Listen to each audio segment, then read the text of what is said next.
E aí, pessoal do sexto ano B, C e D do Elza Miguel, tranquilos? Essa nossa aulinha hoje, a aulinha 3 da semana do dia 22 do 6 ao dia 26 do 6, tá? Já vimos aí a aula do Centro de Mídias. A aula do Centro de Mídias falava sobre os povos pré-colombianos, os povos que viviam na América antes da chegada dos europeus, né? E eu, nas minhas videoaulas, estava falando de pré-história, né? Então, para complementar tanto o assunto da pré-história como o assunto dos povos pré-colombianos do centro de mídias, né? Eu achei aqui, achei legal a gente colocar alguns povos brasileiros que viviam na pré-história, tá? Aqui bem antigamente, bem antes mesmo dos povos que viviam no Brasil quando os portugueses chegaram, né? Então são povos americanos, certo? Antes da chegada dos portugueses, porém povos pré-históricos, né? São bem mais antigos do que os tupis, os guaranis, né? Então, essa aula aí, hoje, né, dia 26, sexta-feira, essa aula aí fica aí como complemento das nossas videoaulas passadas, da semana passada, e do Centro de Mídias, tranquilo? Então, fica aí como curiosidade para vocês. Depois eu quero que vocês me falem se vocês conheciam esses povos ou não, tá? Vamos ver aí.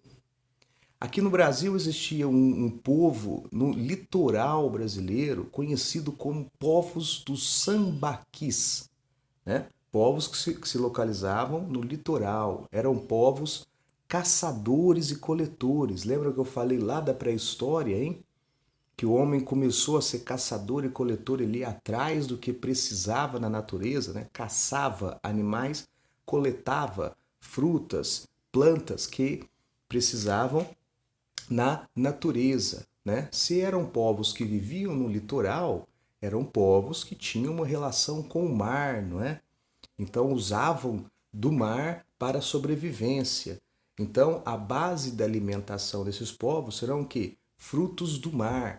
E por que eles chamam de povos sambaquis? É o seguinte, gente, ó, esse povo aí ia lá caçar no mar, caçava lá as ostras, os crustáceos, né? Os crustáceos, animais, peixes, né?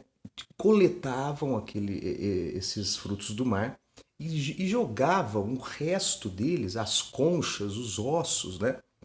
Depositavam esses ossos lá na beira do oceano, né? E aquilo foi se juntando, juntando, foi juntando, juntando. Quando o mar abaixava, formava morros, morros de restos de animais. E esses morros formados eram chamados de sambaquis, né? Então, sambaquis eram depósitos de conchas, de ossos, de alimentos que se conservaram com o tempo, né? Você tem em sambaquis, né? Os pesquisadores, né? Acharam até restos de humanos, de corpos de humanos, né? Então aquilo foi deixando ali ano após ano, até formar esses morros aqui gigantescos de restos, né? Que parece até montanha, né? Não, mas é restos de animais, de frutos do mar, né? Povos sambaquis. Já escutaram falar disso? Isso, indígenas nativos brasileiros da época da pré-história. Você também vai ter povos da região amazônica, não aquela região do rio Amazonas, né? Que hoje ali é o estado do Pará e do Amazonas. Olha, então são povos, não são povos que viviam no litoral, são povos, não é, que usavam da floresta amazônica para a sobrevivência, tá? Esses povos aqui, então, eles já vão ter agricultura. Se eles têm agricultura, eles vão ser ou seminômades ou sedentários, né? Os povos da região da Amazônia, a gente classifica em dois, né? Então você tem o cultivo de plantas, a mandioca, um importante produto nativo, né? Se eles são sedentários, você tem as cerâmicas, né? Então, geralmente a cerâmica é utensílio, água, grão, né, para depósito. Você tem utensílios aí cerâmicas, vasos, estatuetas, urnas para rituais religiosos ou fúnebres, da morte, né? Então são dois tipos de povos, os povos marajoaras e os tapajônicos ou Santarém. Marajoara, vamos ver por que esse nome, tá? Tapajônico, vamos ver por que esse nome. São povos da região amazônica. Marajoara, no Pará, tá? Gente, isso aqui é para facilitar o estudo, por isso que generaliza tudo, tá? Por que chama Marajoara? É porque se localizavam na ilha de Marajó, no Pará, tá? Então você vai ter aí a produção de cerâmica de vasos do uso doméstico, que são quando os vasos são mais simples, é para uso doméstico. Quando o vaso é mais elaborado, era usado para cerimônias religiosas, tá? Você vai ter a pintura, uma pintura, desenhos em forma geométrica, pinturas com duas cores ou mais, tá? Vamos ver alguns exemplos aqui de cerâmicas marajoaras. Olha lá, vaso simples seria um utensílio doméstico, né? Olha os desenhos ali, ó, forma abstrata, geométrica, né? Aqui, ó, né? Vasos marajoara, da ilha de Marajó, né?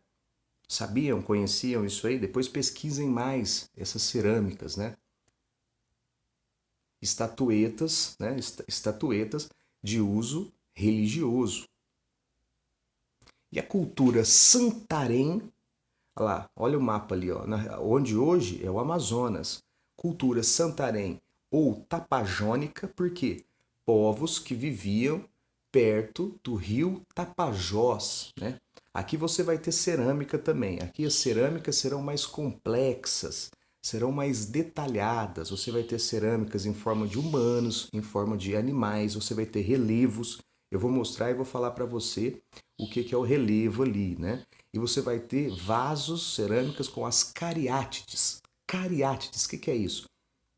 Estatuetas que sustentam, como se fosse suporte para as cerâmicas. Vamos dar uma olhada aí nas cerâmicas. Olha lá, tá vendo? É uma cerâmica tapajônica, mais complexa. Olha os relevos que tem ali. Você está vendo a base da cerâmica com o pote.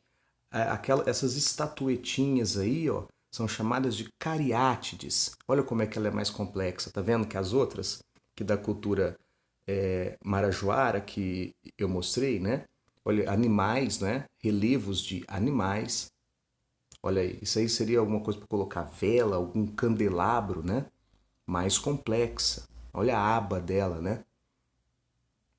Estatuetas com uma maior semelhança ao ser humano, né? Pode ser de ritual aqui, pode ser ali para fazer ervas, plantas, né? E estatuetas também de animais, tá certo? Cultura tapajônica na região amazônica. Tranquilo, gente? Essa aulinha é só isso, né? Esses povos aí geralmente não tem nos livros, né? Então por isso que eu não falei coisas mais complexas, porque é só para citar, para você ter o conhecimento já desses povos aí, esses povos indígenas e a complexidade de culturas, né? De idiomas, de características que existia no Brasil antes da chegada dos portugueses. Tranquilo? Então, nossa aulinha hoje é isso. Leiam o roteiro 3, né, e respondam lá para mim as atividades. Muito obrigado, até a próxima.